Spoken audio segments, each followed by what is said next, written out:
Dancer 2019 MBA மற்றும் MCA counselling ப்ராசஸ்க்கு already வந்திருக்கு. உங்களுக்கு நல்லாவே தெரியும். இந்த கவுன்சிலிங் அட்டன் பண்றதுக்கு முன்னாடி இந்த கவுன்சிலிங் பிஃபோரா என்னெல்லாம் செய்யணும், என்னென்ன காலேஜ் எல்லாம் சூஸ் பண்ணணும், என்னென்ன டாக்குமெண்ட்ஸ் தேவை அப்படின்ற அனைத்து இன்ஃபர்மேஷனும் ஆல்ரெடி நான் சொல்லியிருந்தேன். கவுன்சிலிங் அட்டன் பண்றதுக்கு முன்னாடி உங்களுடைய மனசுல எந்த ஒரு குழப்பமே இல்லாம நீங்க தைரியமா போறதுக்கான முயற்சி தான் இந்த பதிவு. லாஸ்ட் பதிவிலும் கவுன்சிலிங் ப்ராசஸ்க்கு என்னெல்லாம் செய்யணும் அப்படின்றத சொல்லியிருந்தேன். சோ அந்த பதிவுல பாத்தீங்கன்னா கிட்டத்தட்ட ஒரு 370 பேர் கமெண்ட் உங்களுடைய கேள்விகள் எல்லாம் வச்சிருந்தீங்க.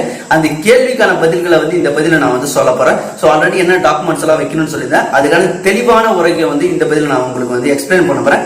இந்த பதிவு மூலியமா பாத்தீங்கன்னா கவுன்சிலிங் அப்ளை பண்றதுக்கு, சோ கவுன்சிலிங் அட்டன் பண்றதுக்கு உங்களுக்கு ஒரு தெளிவான விளக்கத்தோட நீங்க கவுன்சிலிங் அட்டன் பண்ண போறீங்க. அதுக்காக தான் இந்த பதிவு. சோ மேலும் பாத்தீங்கன்னா லாஸ்ட் பதிவுல பாத்தீங்கன்னா டான்செட் MBA மற்றும் MCA ரேங்க் லிஸ்ட் மற்றும் ரிஜெக்ஷன் லிஸ்ட் மற்றும் மெரிட் லிஸ்ட் அனௌன்ஸ் பண்ணியிருந்தாங்க. யாருக்கு என்ன டேட்ல கவுன்சிலிங் நடக்கும் அப்படின்ற அனைத்து இன்ஃபர்மேஷனும் சொல்லியிருந்தேன். சோ அந்த கவுன்சிலிங் ப்ராசஸை பார்த்து நீங்க அட்டன் பண்றதுக்கு தயாரா இருப்பீங்க. சில பேர் டாக்குமெண்ட் எல்லாம் மிஸ் பண்ணிருப்பீங்க. சில பேர் பாத்தீங்கன்னா TC இருக்காது, சில பேர் ப்ரொஃபஷனல் சர்டிபிகேட், டிகிரி சர்டிபிகேட் இருக்காது. சில பேர் பாத்தீங்கன்னா 8th செமஸ்டர் மார்க் ஷீட் இல்ல 7th 6th 7th mark sheet எல்லாம் உங்ககிட்ட இருக்காது. கான்ட்ராக்ட் சர்டிபிகேட் எல்லாம் வைக்கணுமா அப்படின்ற கேள்வி எல்லாம் வச்சிருப்பீங்க. சோ வேற ஏதாவது கொஸ்டின்ஸ் எல்லாம் உங்ககிட்ட நிறையவே இருந்துச்சு. அந்த கேள்விகள் அனைத்துக்குமான பதில் தான் இந்த பதில நம்ம பார்க்க போறோம். அது மட்டும் இல்லாத முக்கியமான ஒரு இன்ஃபர்மேஷன் சொல்லணும் அப்படின்னு பாத்தீங்கன்னா சோ நான் லாஸ்ட் வீடியோ அப்லோட் பண்ணியிருந்தேன். டான்செட் MCA மற்றும் MBA கவுன்சிலிங் ப்ராசஸ் பத்தி அப்லோட் பண்ணியிருந்தேன். அதுல பாத்தீங்கன்னா ஒரு 370 பேர்கிட்ட கமெண்ட்ல தெரிவிச்சீங்க, உங்களுடைய சந்தேகங்கள் எல்லாம் தெரிவிச்சிருந்தீங்க. அதுல உங்களுக்கு தெரிஞ்ச கேள்விக்கான பதில்கள்லாம் நீங்களே கம்யூனிகேட் பண்ணி நீங்களே ஷேர் பண்ணி உங்களுக்கான டிஸ்கஷனை பண்ணிக்கிட்டீங்க. So I am really appreciate to all my subscribers. Because எல்லாரும் பாத்தீங்கன்னா உங்களுக்கு தெரிஞ்ச இன்ஃபர்மேஷன் மத்தவங்க ஷேர் பண்ணி எல்லாருக்கும் கம்யூனிகேட் பண்றது ரொம்ப ஒரு நல்ல விஷயம். அதனால பாத்தீங்கன்னா எல்லா சப்ஸ்கிரைபர்ஸும் நான் அப்ரிஷியேட் பண்றேன். So all of you welcome. சரி, ஓகே. இப்போ நம்ம உங்களுடைய கேள்விக்கான பதில ஒரு தெளிவான விருப்பத்தோட நம்ம பார்க்கலாம். சோ உங்களுடைய கேள்வி என்ன, அதுக்கான பதில் என்ன அப்படின்றதையும் நம்ம பார்க்கலாம். சோ தமிழ் பேச மாநிலங்களுக்கும் நன்றி கலந்த நோக்கம். நான் உங்கள் புகழேந்தி வில்சன். இப்ப UGல உங்களுடைய 4 இயர்ஸ் படிச்சிருந்தீங்க அப்படின்னா உங்களுக்கு 8 செமஸ்டர் வேணும். நீங்க 3 இயர்ஸ் முடிச்சீங்கன்னா 6 செமஸ்டர். இதுல லாஸ்ட் இயர் படிச்சவங்களுக்கு பாத்தீங்கன்னா அவங்க கிட்ட ஆல் செமஸ்டர் மார்க் லிஸ்ட் கண்டிப்பா இருக்காது. அப்படி இல்லாத பட்சத்துல எந்த மார்க் லிஸ்ட் கிட்ட இல்லையோ அதுக்கான ரிசல்ட் நீங்க வச்சிருப்பீங்க. அந்த ரிசல்ட்டை பிரிண்ட் அவுட் எடுத்து HOD அல்லது பிரின்சிபால் கிட்ட சிக்னேச்சர் வாங்கி நீங்க கவுன்சிலிங் அட்டன் பண்ணலாம். அதுக்கு எந்த ஒரு குறையும் நிபந்தனையும் கிடையாது. நீங்க தாராளமா மார்க் ஷீட் இல்ல, கன்சல்டேஷன் மார்க் ஷீட் இல்ல அப்படின்றது கவலைப்பட வேண்டிய அவசியம் கிடையாது. இருக்கிற மார்க் லிஸ்ட் எடுத்துக்கங்க, பிளஸ் ரிசல்ட்டை எடுத்துட்டு அதுல மட்டும் ரிசல்ட்டை மட்டும் நீங்க அட்டஸ்டேஷன் வாங்கணும். அதாவது இன்ஸ்டியூட்ல இருந்து HOD அல்லது பிரின்சிபல் கிட்ட இன்ஸ்டியூட்ல வாங்கி நீங்க கவுன்சிலிங் அட்டன் பண்ணிக்கலாம். எந்த ஒரு பிரச்சனையும் கிடையாது. அடுத்து பாத்தீங்கன்னா professional certificate and degree certificate. So last year படிச்சவங்க கண்டிப்பா இது ரெண்டுமே இருக்காது. சில பேர்கிட்ட மட்டும் தான் கொடுத்திருப்பாங்க. சோ இப்போ நீங்க என்ன பண்ண முடியும்னா உங்ககிட்ட TC கொடுத்திருப்பாங்க, அதே போதுமானது. அதுக்கடுத்து பாத்தீங்கன்னா CC கோர்ஸ் கம்ப்ளீஷன் அல்லது பாஸ் சர்டிபிகேட் அப்படின்றது கொடுப்பாங்க. சோ இது ரெண்டுமே ஒண்ணுதான். சோ அந்த சர்டிபிகேட் நீங்க வாங்கி கொடுத்தாலே போதுமானது. சோ வேற எந்த ஒரு டிஃபிகல்ட்டி கிடையாது. பிளஸ் கான்ட்ராக்ட் சர்டிபிகேட் சில பேர் மென்ஷன் பண்ணிருந்தீங்க. கான்ட்ராக்ட் சர்டிபிகேட் TCலயே மென்ஷன் பண்ணிருப்பாங்க contract information. Plus CC course completion வாங்கும்போது பாத்தீங்கன்னா அதுலயும் கான்ட்ராக்ட் இன்ஃபர்மேஷன் மென்ஷன் பண்ணிட்டு இருப்பாங்க. சோ அடிஷனலா பாத்தீங்கன்னா இது வாங்க வேண்டிய அவசியம் கிடையாது. அடுத்து பாத்தீங்கன்னா DD அமௌண்ட். சோ 5,000 பிளஸ் பாத்தீங்கன்னா 300 ரூபி DD பேமெண்ட் அப்படின்னு சொல்லியிருப்பாங்க. நீங்க தெரிஞ்சிருப்பீங்க.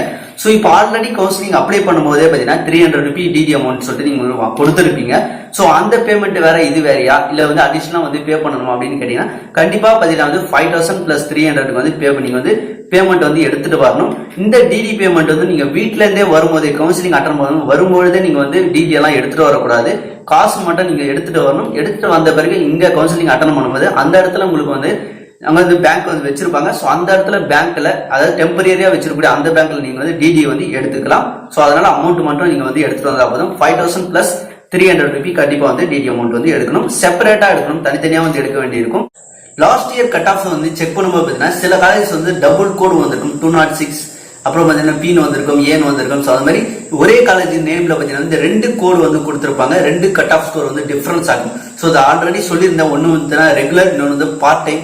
சோ அதனால பாத்தீங்கன்னா கிளியரா கன்ஃபியூஸ் ஆயிடாதீங்க. சோ பார்ட் டைம் ஒன்னு, ரெகுலர் ஒன்னு இருக்கும். Part time low cutoff ஸ்கோர்ல இருக்கும். ரெகுலர் பாத்தீங்கன்னா கொஞ்சம் அதிகமான கட் ஆஃப் ஸ்கோர்ல இருக்கும். சோ அது கன்ஃபியூஸ் ஆயிடாதீங்க, கிளியரா புரிஞ்சுக்கங்க. டான்செட் மார்க் ஷீட் மற்றும் ஆல் டிக்கெட். சோ இதெல்லாமே பாத்தீங்கன்னா ஆன்லைன்ல தான் டவுன்லோட் பண்ணி எடுக்கிறோம். சோ நீங்க என்ன சொன்னீங்க, எல்லாமே ஒரிஜினல் எடுத்துட்டு போனோம் அப்படின்னு சொல்லிட்டு சொன்னீங்க. ஆனா இது ஒரிஜினல் கிடையாது அப்படின்னு ஒருத்தர் கேட்டிருந்தாரு. சோ இது எல்லாமே ஒரிஜினல் கிடையாது. பட் ஆனா பாத்தீங்கன்னா ஆன்லைன் டவுன்லோட் பண்றது நீங்க காப்பி தான் எடுத்துட்டு போகணும், பிரிண்ட் அவுட் எடுத்து. அதனால இது நீங்க கண்டிப்பா கொண்டு போகணும். ஆல் டிக்கெட் உங்களுடைய ஹால் டிக்கெட் எடுத்துட்டு போகணும், ரேங்க் லிஸ்ட். ஸோ இது எல்லாமே நீங்க வந்து ஆன்லைன்ல இருந்து டவுன்லோட் பண்ண அனைத்துமே நீங்க வந்து எடுத்துட்டு போக வேண்டியிருக்கும். ஸோ அடுத்து உங்களுடைய டாக்குமெண்ட், ஒரிஜினல் டாக்குமெண்ட்ஸ் எல்லாமே நீங்க வந்து கண்டிப்பா வந்து கொண்டு போக வேண்டும். அடுத்து பாத்தீங்கன்னா வந்து லேட்டரல் என்ட்ரி கோர்சஸ், அதாவது எம்சிஏக்கு மட்டும் தான் பாத்தீங்கன்னா லேட்டரல் என்ட்ரி வந்து இருக்கு, எம்பிஏக்கு வந்து கிடையாது.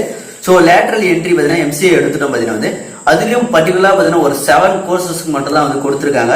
ஸோ ஆல்ரெடி யூஜில பாத்தீங்கன்னா மேத்தமெட்டிக் பேஸ் பண்ணி இருக்கக்கூடிய கோர்சஸ் எல்லாம் நீங்க சூஸ் பண்ணி வந்தீங்கன்னா ஸோ நீங்க எம்சிஏல பாத்தீங்கன்னா லேட்டரல் என்ட்ரி கோர்சஸ் வந்து சூஸ் பண்ணிக்கலாம். அதுல ஒரு 7 கோர்ஸ் மட்டும் இருக்கு. ஸோ அது என்ன அப்படின்றத நீங்க கிளியரா வந்து தெரிஞ்சுக்கிட்டு அதுக்கப்புறம் லேட்டரல் என்ட்ரி அப்ளை பண்றதா இல்லைன்றதை நீங்க வந்து செக் பண்ணிக்கலாம்.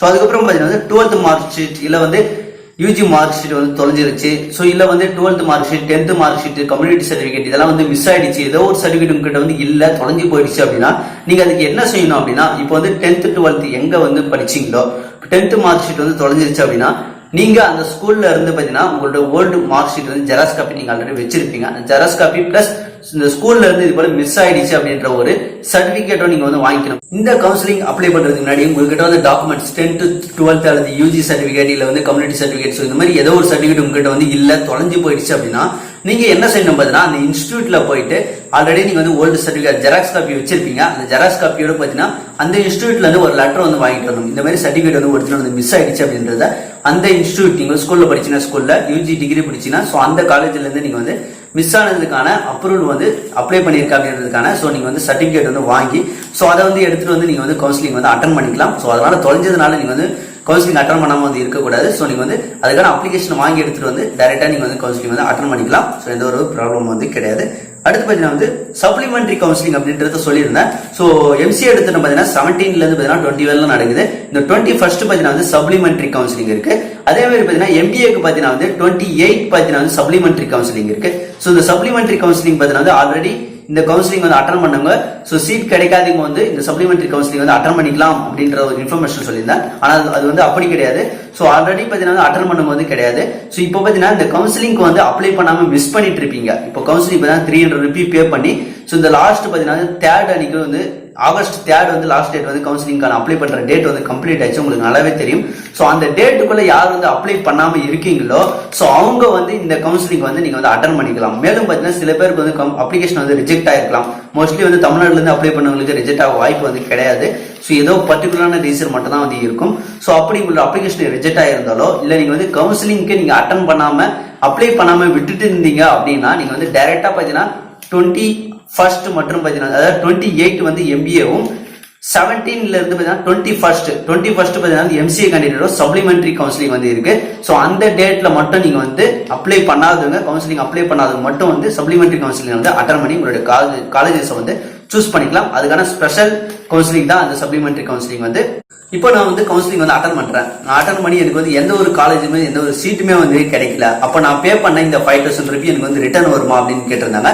சோ உங்களுக்கான பேமெண்ட் வந்து ரிட்டர்ன் வரும். ஆனா அதுல வந்து பாத்தீங்கன்னா 80% அமௌண்ட் தான் வந்து ரிட்டர்ன் பண்ணுவாங்க. சோ அதுவும் உங்களுக்கு சீட் கிடைக்கல அப்படின்னா தான் நீங்க வந்து ரிட்டர்ன் வந்து வாங்கிக்க முடியும். சீட் கிடைச்சிருச்சு அப்படின்னா நீங்க வந்து டைரக்டா காலேஜுக்கான ரீஃபண்ட் அமௌண்ட்டா உங்களுக்கு வந்து போயிடும். சோ அதனால 80% அமௌண்ட் தான் உங்களுக்கு வந்து ரிட்டர்ன் வரும். சோ அதனால காலேஜ் சீட் கிடைக்கலனாலும் உங்களுக்கு வந்து ப்ராப்ளம் கிடையாது. அமௌண்ட் வந்து நீங்க வந்து ரிட்டர்ன் வந்து வாங்கிக்கலாம். அடுத்து பாத்தீங்கன்னா வந்து காலேஜ்ல மேஜர் காலேஜ் மட்டும் தான் சூஸ் பண்ண முடியுமா இல்ல பர்டிகுலர் காலேஜ்ல இருந்து டிபார்ட்மெண்ட்ஸும் நீங்க வந்து எந்த கோர்ஸ் படிக்க போறோம் அப்படின்ற இன்ஃபர்மேஷனும் நீங்க வந்து சூஸ் பண்ணிக்க முடியுமான்னு கேட்டிருந்தாங்க. சோ கண்டிப்பா வந்து சூஸ் பண்ணிக்கலாம். சோ இப்போ வந்து எம்சிஏல எடுத்தா எம்சிஏல என்னென்ன குரூப்ஸ் என்ன பர்டிகுலர் கோர்ஸ் இருந்துச்சுன்னா சோ அந்த கோர்ஸஸ் நீங்க வந்து கண்டிப்பா வந்து பர்டிகுலரா வந்து சூஸ் பண்ணிக்கலாம். இதே வந்து பாத்தீங்கன்னா எம்இ எம்டெக் எம்ஆர்சி அதுல எடுத்துட்டோம் பாத்தீங்கன்னா அதுல பர்டிகுலர் கோர்சஸ் எல்லாம் நிறைய செப்பரேட் கோர்சஸ் இருக்கும். சோ அதே மாதிரி பாத்தீங்கன்னா எம்சிஏல வந்து இருக்கு அப்படின்னா சோ அந்த கோர்சஸ் வந்து நீங்க காலேஜ் பிளஸ் கோர்சஸும் நீங்க வந்து சூஸ் பண்ணிக்கலாம். இந்த கவுன்சிலிங்ல வெறும் காலேஜ் சூஸ் பண்றதுக்கு மட்டும் இந்த கவுன்சிலிங் வந்து கிடையாது. கோர்சஸோட சேர்த்து எந்த காலேஜ் அப்படின்றதையும் நீங்க வந்து சூஸ் பண்ணிக்கலாம். அடுத்து பாத்தீங்கன்னா இந்த மேனேஜ்மெண்ட்ல அப்ளை பண்ணி நம்ம வந்து காலேஜ் சூஸ் பண்றது பெட்டரா, அதாவது எம்பிஏக்கோ எம்சிஏவோ இல்ல வந்து எம்இஆ இருக்கட்டும். சோ இல்ல நான் வந்து இந்த கவுன்சிலிங் டான்செட் நடத்தக்கூடிய இந்த கவுன்சிலிங்ல வந்து அட்டன் பண்ணி நான் சூஸ் பண்றது பெட்டரா.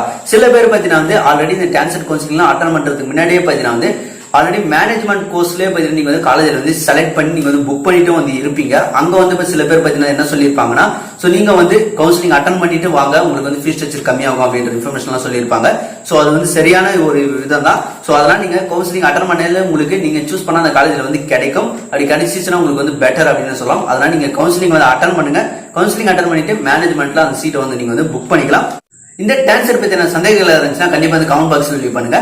நன்றி. மீண்டும் அடுத்த போல சந்திப்பேன். நன்றிகளோட நான் உங்கள் புகழ்ந்து